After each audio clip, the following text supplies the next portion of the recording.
A sanarwar da suka fitar a kan bukatar da gwamnatin Nijar ta gabatar wa Majalisar Dokokin Ƙasa da nufin samun izinin ba ƙasashe aminai damar kafa sansanin soja, shugabannin jam'iyyun adawa a ƙarƙashin jagorancin tsohon shugaban ƙasa Muhammad Usman sun nuna rashin cancantar hanyar da mahukunta ke shirin bi a kan wannan batu da ke buƙatar takatsantsan in ji su.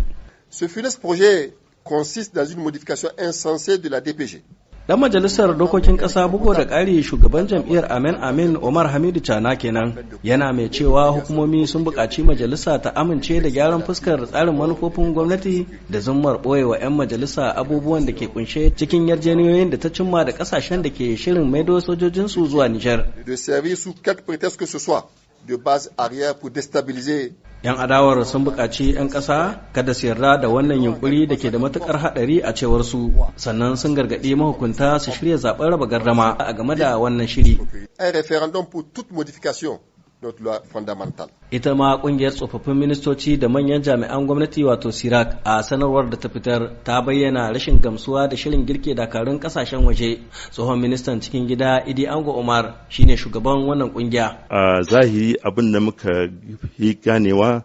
a yi referendum zaben raba gardama wanda za a tambayi duk al'umma in an yarda ƙasa duka ta amsa ita ta yi zaɓe in kun ba a yarda ba kenan a zamana bisa kan wannan. Hanya ta biyu ita ce yarjejeniya bayyana abin ta kumsa a aika shi can majalisa su tantamna kuma a lokacin nan su yi zaɓe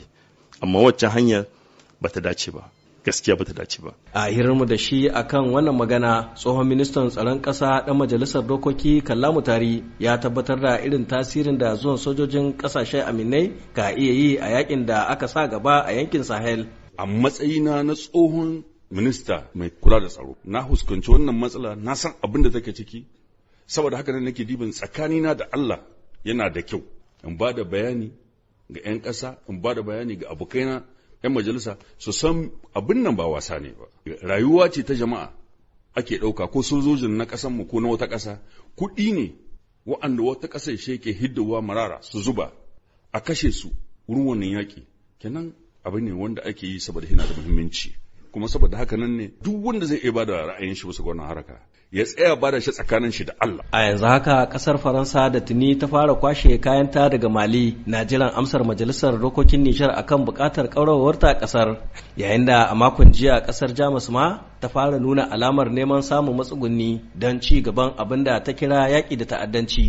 Sule Mumuni Barma, muryar Amurka daga Yamai a jamhuriyar Nijar.